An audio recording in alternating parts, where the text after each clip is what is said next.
यहां देखो, यदि हम द्वितीय नगरीकरण का बात करेंगे तो इसको पहली बार जो है गॉर्डन चाइल्ड नाम का व्यक्ति है। कौन? गॉर्डन चाइल्ड, है ना। यही जो है इसको द्वितीय नगरीकरण का संज्ञा दिए। ठीक है, द्वितीय नगरीकरण का संज्ञा कौन दिए हैं? Gordon Childe. इससे पहले हमारे पास जो था वो कौन सा था? हड़प्पा काल था। हड़प्पा काल था। ठीक है, अब सवाल हो रहा है कि इसको द्वितीय नगरीकरण का संज्ञा क्यों दिए? द्वितीय नगरीकरण का संज्ञा क्यों दिए? कुछ तो कारण होगा ना, ऐसे तो हम लोग नहीं दे सकते हैं। इससे पहले आप लोग जब उत्तर वैदिक काल देखे तो क्या देखे थे? जन देखे थे, जनपद देखे थे, है ना, और महाजनपद देखे थे। और महाजनपद में कितना महाजनपद देखे थे? 16 महाजनपद। और 16 महाजनपद में जो है ये हमारा नगरीकरण दिखाई दे रहा है। तो ऐसा इसको गॉर्डन चाइल्ड क्यों दिया? ऐसा क्यों दिया? एक तो अस्थाई निवास हो गया, चलो भाई अस्थाई। इसमें तुमको राजा था? राजा नहीं था, लेकिन यहां पे तुमको क्या मिलेगा? राजा मिलेगा। तो लिख लो एक पॉइंट, राजा की शुरुआत अर्थात शासक वर्ग का उदय। शासक वर्ग का उदय। इससे पहले हमारे पास शासक वर्ग का उदय नहीं है। बात समझ में आया? एक शासक वर्ग का उदय हो गया। दूसरा, इससे पहले धर्म का प्रचलन नहीं था। दूसरा क्या हो गया तुम्हारा? धर्म का प्रचलन। और आपको 16 महाजनपद में बुद्ध के समय में सिर्फ 6 शहर थे प्रसिद्ध, मात्र 6 शहर थे। धीरे धीरे डेवलपिंग होगा। बस इससे पहले धर्म का प्रचलन नहीं था। अब स्पेशल क्या हो रहा है? धार्मिक प्रचार प्रसार हो रहा है। कल हम लोग पढ़े ना बौद्ध जैन, ठीक है। तो अब स्पेशल क्या कर रहा है? धार्मिक प्रचार प्रसार कर रहा है। उससे पहले कहीं तुमको धार्मिक प्रचार प्रसार दिखा? हड़प्पा पढ़ा तो वहां दिखा? वैदिक दिखा? कहीं नहीं दिखा। तो इस आधार पे हम इसको जो है द्वितीय नगरीकरण बोल सकते हैं। तो ये सिर्फ 2 ही कारण नहीं है, और भी है। तीसरा, ठीक है, मुद्रा का प्रचलन पहली बार हुआ आपको। मुद्रा का प्रचलन तुमको बोले थे, मुद्रा का प्रचलन कब? 6 सेंचुरी बीसी। कौन सी मुद्रा? आहत मुद्रा। इससे पहले तो नहीं था आहत मुद्रा। इससे पहले जितना भी हम लोग प्रागैतिहासिक पढ़े तो इसको हम नगर कहां बोले? नहीं बोले। दूसरा हड़प्पा पढ़े, इसको हम बोलते हैं कि प्रथम नगरी था, नगरीकरण था। तो प्रथम नगरीकरण था, होगा अनुमानतः, ठीक है। साक्ष्य के आधार पे हम बोल सकते हैं, लेकिन उसका लिखित साक्ष्य है? कुछ नहीं है। जब लिखित नहीं है तो अनुमाने जब कर रहे हैं तो जो भी चीज नहीं मिले तो कहां लेकर के चल जाएंगे हम? हड़प्पा में। यहां से हमको एग्जैक्ट मिलने लगा है। क्लियर है? इससे पहले जो भी भाषा था, है ना, यहां हमारा भाषा का विकास होता है। यहां तक तो भाषा का विकास है ही नहीं। यदि होगा भी तो उसको हम लोग समझ ही नहीं पाए हैं, क्योंकि हम बताए थे ना 2 तरीके का भाषा होता है, एक लिखित होता है और दूसरा सांकेतिक होता है। तो इधर जो भी था सांकेतिक, है ना, भाव चित्रात्मक, भाव से पकड़ लेना है कि वो बोलना क्या चाह रहा है। ठीक है, तो यहाँ तो मुद्रा का प्रचलन दिखा, शासक वर्ग का दिखा, धर्म का प्रचलन दिखा। चौथा, व्यापार वाणिज्य का विकास हुआ। व्यापार वाणिज्य का एग्जैक्ट विकास हुआ। बोलिए बाबू, दिक्कत है तो बोलिए। व्यापार वाणिज्य का, इससे पहले व्यापार वाणिज्य नहीं उतना डेवलपिंग था। यहां तक आते आते जब हम शहर बोल रहे हैं तो व्यापार वाणिज्य डेवलपिंग हो गया। क्लियर? चलो नेक्स्ट, लेखन कला का ज्ञान हो गया। लेखन कला का ज्ञान हो गया। लेखन कला का ज्ञान हो गया। इससे पहले उतना एग्जैक्ट नहीं था। अभी तक हम क्या बोले? ऋग्वेद कौन लिखा है पते नहीं, है ना, बोलते हैं भगवान ने लिखे हैं, ठीक है ना। तो वो लिखे हैं, क्या है उसमें एग्जैक्ट नहीं। यहां से हमारा एग्जैक्ट हो रहा है शुरुआत। क्लियर है? लेखन कला का ज्ञान, इससे पहले उतना नहीं।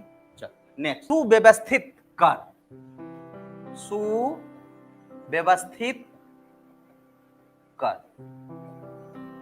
यदि मान लो कहीं का भी सरकार रहेगा, कितना पॉइंट हो गया, 6, कहीं का भी सरकार रहेगा, जब तक एक नियोजित रूप में टैक्स नहीं लेगा तब वो आपका शहर डेवलप हो ही नहीं सकता। और पहली बार हमको 6th सेंचुरी में आपको क्या दिखाई दे रहा है, सुव्यवस्थित टैक्स। बात समझ में आया? तो इस आधार पे जो है गॉर्डन चाइल्ड ने इसे द्वितीय नगरीकरण की संज्ञा दी। क्लियर है? दिमाग में सेट हो गया?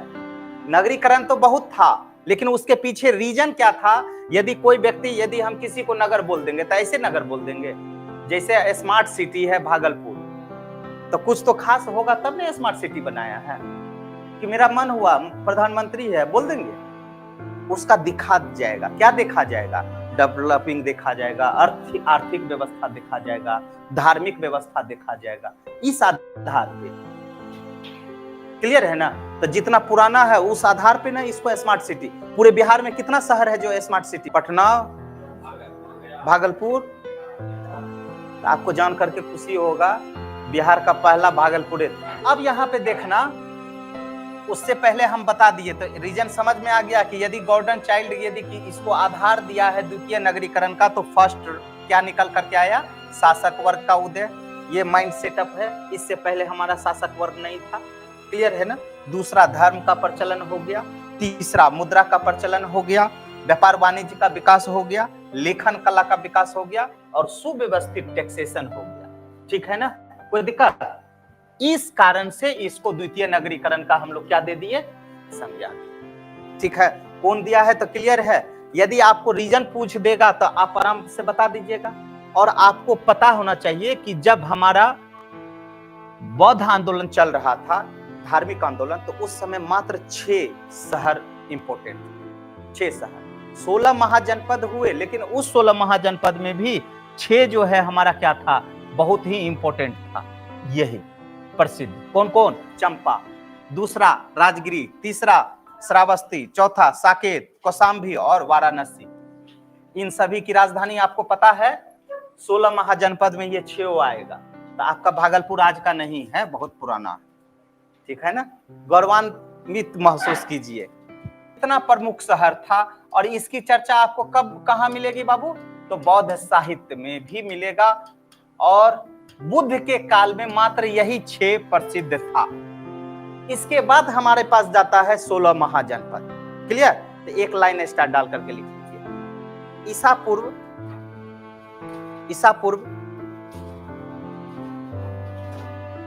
6ठी शताब्दी में गंगा यमुना दोआब एवं बिहार के आसपास क्षेत्रों में उपरोक्त प्रचलन दिखाई देता है। उपरोक्त में कौन सा बाबू? शासक वर्ग का उदय। ठीक है, जो लिखा है आपको। इसलिए इस काल को द्वितीय नगरीकरण कहा जाता है। जबकि प्रथम नगरीय क्रांति इससे करीब 1000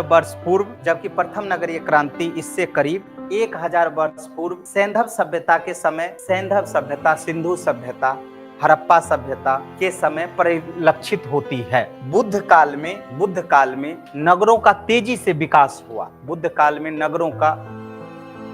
विकास हुआ। प्रारंभिक बौद्ध साहित्य में 6 प्रसिद्ध नगरों का उल्लेख मिलता है। उसके बाद ये 6 के बाद ना हमारे पास क्या आ जाएगा? 16 महाजनपद। बुद्ध के काल में ये 6 प्रमुख रहेगा। क्लियर है? उसके बाद अंगुत्तर निकाय और भगवती सूत्र। अंगुत्तर निकाय व भगवती सूत्र में आपको 16 महाजनपद का चर्चा मिलेगा। क्लियर है बाबू? इस 16 महाजनपद के अलावा अब कुछ गणराज्य भी था। जैसे हम लोग बोलते हैं विश्व का पहला गणराज्य जो है वैशाली के लिच्छवी, बोलते हैं ना? क्लियर? लेकिन याद रखिएगा कि बुद्ध के समय में 10 गणराज्य हुआ करते थे। और अभी तक ये एग्जाम में ना नहीं पूछा है, इस बार इंपोर्टेंट। क्लियर है? तो गणराज्य मतलब क्या हो गया? लोगों के समूह द्वारा जिस व्यक्ति को प्रमुख चुना जाता था वो। तो इसमें आपका 10 गणराज्य होता था बुद्ध के समय में। जैसे बुद्ध के समय में 6 प्रमुख शहर थे, उसी तरीके से बुद्ध के समय में ये 10 गणराज्य। अब पहला गणराज्य कौन है? कपिल वस्तु के शाक्य, नहीं पढ़े हैं? बात समझ में आया? गौतम बुद्ध के पापा जी नहीं थे? ठीक है। ये क्या है? सुमसुमार पर्वत के भग, दूसरा है अल्पकाल के बुली, केशपुत्र के कालाम, रामग्राम के कोलिये, कुशीनारा के मल्ल, पावा के मल्ल और पिपली वन के मोरिये, वैशाली के लिच्छवी और मिथिला के विदेह। ये आपका बिहार, ये आपका बिहार, ये आपका बिहार, ठीक है।